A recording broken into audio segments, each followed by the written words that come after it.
Vinesh ಪೋಗಟ್ಗೆ 100 gram ವಿಚಾರಕ್ಕೆ ಸಂಬಂಧಪಟ್ಟಂತೆ ಒಂದು ಕಡೆ ಒಂದು ಗೋಲ್ಡನ್ ಚಾನ್ಸ್ ಮಿಸ್ ಆಯಿತು. ಇನ್ನೊಂದು 1 ಗಂಟೆ 2 ಗಂಟೆ 3 ಗಂಟೆ ಟೈಮಲ್ಲಿ ಈ ಹುಡುಗಿ ಬಂಗಾರ ಗೆಲ್ಲುವಂಥ ಪಂದ್ಯ ಆಡಬೇಕಾಗಿತ್ತು. 50 ಮೀಟರ್ ಫ್ರೀ ಸ್ಟೈಲ್ ಮಹಿಳೆಯರ ಕುಸ್ತಿ ಪಂದ್ಯಾವಳಿಯಲ್ಲಿ ಈ ಹುಡುಗಿ ಸೆಣಸಬೇಕಾಗಿತ್ತು. ಬಂಗಾರ ಆದರೂ ಗೆಲ್ತಾ ಇದ್ದಳು, ಅಥವಾ ಆಕೆ ಇರೋ ಫಾರ್ಮ್ ನೋಡಿದ್ರೆ ಬಂಗಾರವೇ, ಇಲ್ಲದಿದ್ದರೆ ಬೆಳ್ಳಿ ಆದರೂ ಬರ್ತಾಯಿತ್ತು. ಆದರೆ 50 ಗ್ರಾಮ್ ವ್ಯತ್ಯಾಸ ರೀ.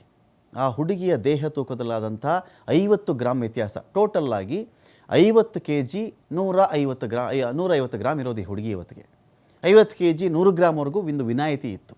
ಅಕಸ್ಮಾತ್ 50 kg 100 ಗ್ರಾಮ್ವರೆಗೂ ಇದೇ ವಿನೇಶ್ ಪೋಗಾಟ್ ಇದ್ದಿದ್ದರೂ ಕೂಡ ಈ ಒಂದು ಫೈನಲಲ್ಲಿ ಸೆಣಸಬಹುದಾಗಿತ್ತು. ಏಕಾಏಕಿ ನಿನ್ನೆ 3 ಪಂದ್ಯಗಳು ಆಡಿದ ನಂತರ ಈ ಹುಡುಗಿಯ ವೆಯ್ಟು 2 kg ಜಾಸ್ತಿ ಆಗಿಬಿಟ್ಟಿರುತ್ತೆ.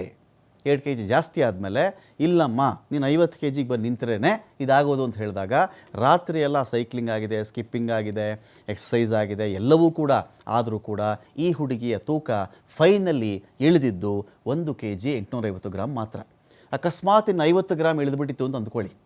ಈ ಹುಡುಗಿ ಏನೇನು ಮಾಡಿದೆ ಅಂತ ಹೇಳಿದ್ರೆ, ಉಗುರು ಕಟ್ ಮಾಡ್ಕೊಂಡಿದೆ, ತಲೆ ಕೂದಲು ಕಟ್ ಮಾಡ್ಕೊಂಡಿದೆ, ರಕ್ತವನ್ನೇ ದಾನ ಮಾಡಿಬಿಟ್ಟಿದೆ.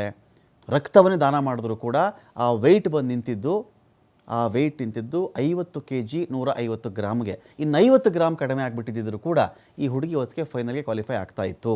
ಹಾಗಾಗದೆ ಇದೀಗ ಅನರ್ಹತೆ ಕಾಡ್ತು. ಹಾಗಾಗಿ ಈ ಹುಡುಗಿಗೆ ಇವತ್ತು ಇದೇ ಒಂದು ಒಲಿಂಪಿಕ್ಸ್ನ ಗೋಲ್ಡ್ ಗೆಲ್ಲುವ ಮ್ಯಾಚಲ್ಲಿ ಆಡಲಿಕ್ಕೆ ಅರ್ಹತೆ ಸಿಕ್ಕಲಿಲ್ಲ.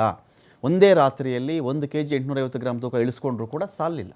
ಹಾಗಾಗಿ ಒಂದು ಭಾರತಕ್ಕೆ ಒಂದು ದೊಡ್ಡ ನಿರಾಸೆ ಇವತ್ತು, ದೊಡ್ಡ ನಿರಾಸೆ. ಇಡೀ ದೇಶ ಕಾಯ್ತಾ ಇತ್ತು, ವಿನೇಶ್ ಈ ಬಾರಿ ಈ ದೇಶಕ್ಕೆ ಬಂಗಾರ ತರ್ತಾಳೆ ಅಂತ ಹೇಳಿ. ತುಂಬ ಕಷ್ಟಪಟ್ಟು ಬಂದಂಥ ಹುಡುಗಿ, ಹೋರಾಟದ ಹುಡುಗಿ. ಯಾವ ಒಂದು ನಾವು ಇವರು ಪೋಗಟ್ ಅನ್ನೋ ಒಂದು ಫ್ಯಾಮಿಲಿ ಬಗ್ಗೆ ಇಡೀ ದೇಶಕ್ಕೆ ಜಾಸ್ತಿ ಗೊತ್ತಾಗಿದ್ದೇನೆ ಒಂದು ಸಿನಿಮಾ ಬಂದ ನಂತರದಲ್ಲಿ. ಅದು ಆ ಸಿನಿಮಾ ಅಂತ ಬಂದಾಗ ನಮಗೆ ನೀವು ಚೆಕ್ ಮಾಡಿಕೊಂಡ್ರೆ ಹರಿಯಾಣ ಮೂಲದ ಹುಡುಗಿ ಇದು. ಹರಿಯಾಣ ಮಹಾವೀರ್ ಸಿಂಗ್ ಪೋಗಟ್ ಅವ್ರ ಬಗ್ಗೆ ಇವರು ದೊಡ್ಡಪ್ಪ ಆಗಬೇಕು. ಅವರು ಯಾವ ಸಿನಿಮಾ ಆಯ್ತಲ್ಲ ಅದು ಮಹಾವೀರ್ ಸಿಂಗ್ ಪೋಗಟ್ ಅಂತ ಹೇಳಿ ಇವರು ದೊಡ್ಡಪ್ಪ. ಅವ್ರಿಗಿಬ್ಬರು ಹೆಣ್ಮಕ್ಳು ಇರ್ತಾರೆ, ಅವ್ರನ್ನ ಟ್ರೈನ್ ಮಾಡಿದ್ದು ಗೀತಾ ಮತ್ತು ಬಬಿತಾ ಅಂಥೇಳಿ ಟ್ರೈನ್ ಮಾಡಿರ್ತಾರೆ. ಆನಂತರ ಇಡೀ ಫ್ಯಾಮಿಲಿನೇ ಇವರು ಕುಸ್ತಿ ಫ್ಯಾಮಿಲಿ. ಇದು ಆ ಥರದ ಒಂದು ಫ್ಯಾಮಿಲಿ ಇವತ್ತು. ಈ ಹುಡುಗಿ ಕೂಡ 2019ರಲ್ಲಿ ತನ್ನ ತಂದೆಯನ್ನು ಕಳ್ಕೊಳ್ತಾಳೆ.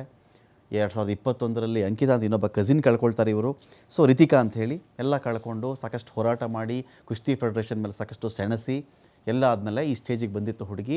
ವಿಶ್ವದ ನಂಬರ್ 1 ಕುಸ್ತಿಪಟುವನ್ನೇ ಮಕಾಡೆ ಮಲಗಿಸಿತ್ತು ಹುಡುಗಿ. ಆದರೆ ಇವತ್ತಿಗೆ ಈಗ ಅನರ್ಹತೆಯ ಒಂದು ಅಸ್ತ್ರ ಈ ಹುಡುಗಿ ಮೇಲೆ ಪ್ರಯೋಗವಾಗಿ ಗೋಲ್ಡ್ ಮ್ಯಾಚಿಂದ ಈ ಗೋಲ್ಡನ್ ಗರ್ಲ್ ತಪ್ಪಿಸಿಕೊಳ್ಳುವಂತಾಯಿತು. ಈ ಹುಡುಗಿ ಚಿನ್ನ ತಪ್ಪಿದ್ದೇನಂತೆ.